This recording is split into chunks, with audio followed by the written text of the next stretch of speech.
How many did you say? 100. What are we gonna do? What are we gonna do? We're gonna call the boss. Graveyard out there's full of people coming out of the ground. When Return of the Living Dead hit theaters in 1985, it didn't just ride the wave of zombie cinema, it redefined it. Arriving during a decade already fascinated with horror and rebellion, this film exploded onto screens as a wild, punk-fueled, and hilariously gory twist on the undead genre. While George A. Romero's zombie films set the standard for apocalyptic horror with a grim and serious tone, Return of the Living Dead came out swinging with energy, satire, and a dose of black comedy that made it stand apart from anything that came before. It wasn't just another zombie movie, it was an attitude, a counterculture statement dressed in torn leather jackets and dripping with blood and laughter. The film's story begins in a medical supply warehouse in Louisville, Kentucky, where two workers accidentally unleash a deadly gas from a secret military container. That gas doesn't just make people sick, it brings the dead back to life. From there, chaos spills into a nearby cemetery where a group of punk rock kids is hanging out, completely unaware that they're about to witness a nightmare come to life. When the corpses rise from their graves, the night turns into a manic fight for survival, and the film quickly turns from weird to unforgettable. What makes it special isn't just the zombies themselves, but the way the movie blends absurd humor with sheer terror, balancing laughs and screams in a way that feels almost rebellious. One of the most striking elements of Return of the Living Dead is its tone. It doesn't play things straight, it laughs in the face of doom. The dialogue crackles with sarcasm. The characters are loud, desperate, and human in the most flawed ways, and the pacing never lets up.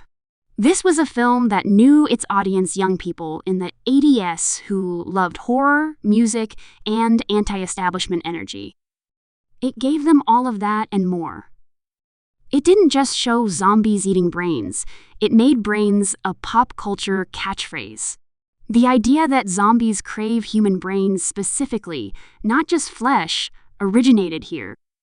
That concept alone became iconic, shaping decades of zombie lore in movies, TV, and games that followed. What also sets the movie apart is its punk rock spirit. The characters aren't your typical small-town survivors. They're misfits, rebels, and outcasts. They wear spikes, torn shirts, and wild hair, and their world feels loud and alive. The soundtrack is pure 1980s underground energy, featuring punk and death rock tracks that perfectly match the film's chaotic mood. The music feels like part of the story itself. It pushes every scene forward, amplifying the madness. When the dead rise, the pounding beats of punk rock make the chaos feel like a twisted party from hell.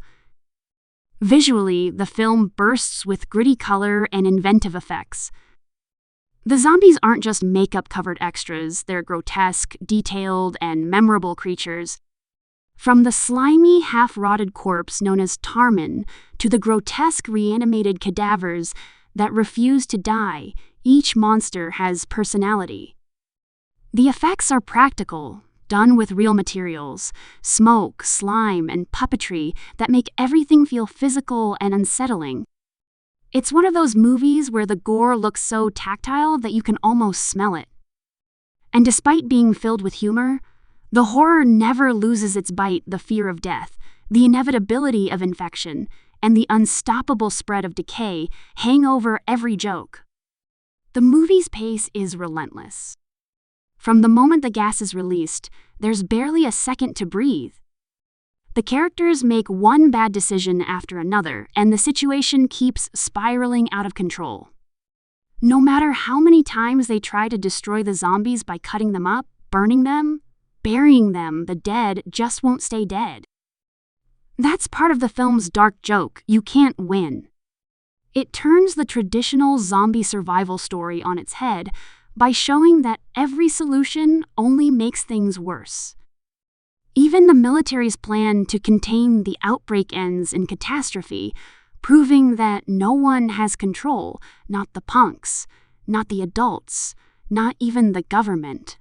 It's chaos from start to finish, and that's exactly what gives the movie its pulse. What also makes Return of the Living Dead unforgettable is its sense of style. The cinematography captures that grimy 1980 SA aesthetic, the neon lights, the rain-soaked streets, the dirty warehouses, and the eerie glow of the cemetery at night. Every frame feels like it belongs to a nightmare that's equal parts hilarious and horrifying. The editing keeps the energy high, cutting quickly between panic, absurdity, and terror. It's a film that never slows down long enough to let the audience catch their breath. Despite the film's wild tone, it also carries an underlying layer of tragedy. Beneath all the screaming and laughter, there's a sense of doom that never goes away.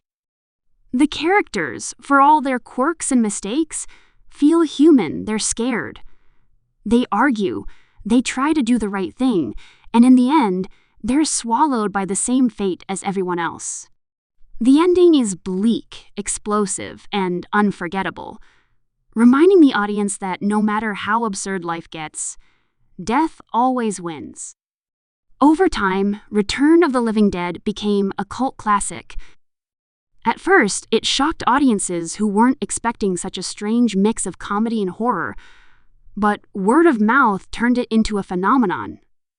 Horror fans embraced its energy, its quotes, its characters, and its rebellious tone. It became a staple of midnight screenings, Halloween marathons, and horror fan culture. The character of Tarman, with his dripping black ooze and moaning cry for brains, became one of the most recognizable monsters in horror history. What's even more fascinating is how the film influenced everything that came after. It created a new branch of zombie mythology that exists alongside Romero's. Where Romero's zombies were social commentary and tragedy, Return of the Living Dead zombies were pure chaos, fast-moving, thinking, talking, and impossible to kill. They didn't symbolize society, they symbolized unstoppable madness. And that madness was contagious. Future movies, music videos, and even video games borrowed elements from this world: the punk energy, the Living Dead humor, the over-the-top violence. The film also helped shape the 1980s horror identity. It represented a moment when horror started mixing genres freely, where comedy, gore, and music could collide into something completely unique. It wasn't afraid to make fun of itself while still being terrifying.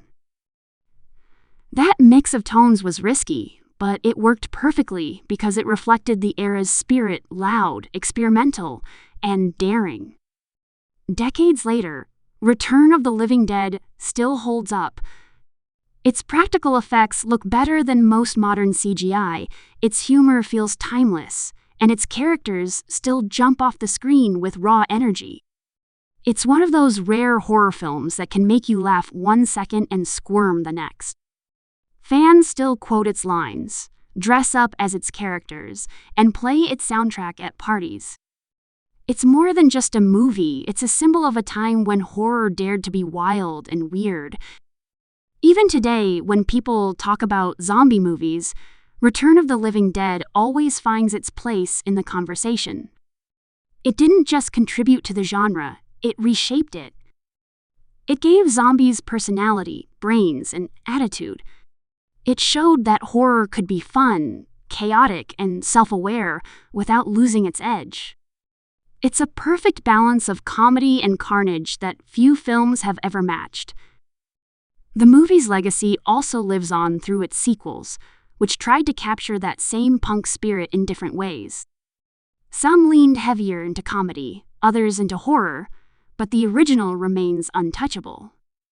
It's the purest expression of what made 1980s horror so unforgettable: practical effects, bold ideas, and the freedom to be completely unhinged.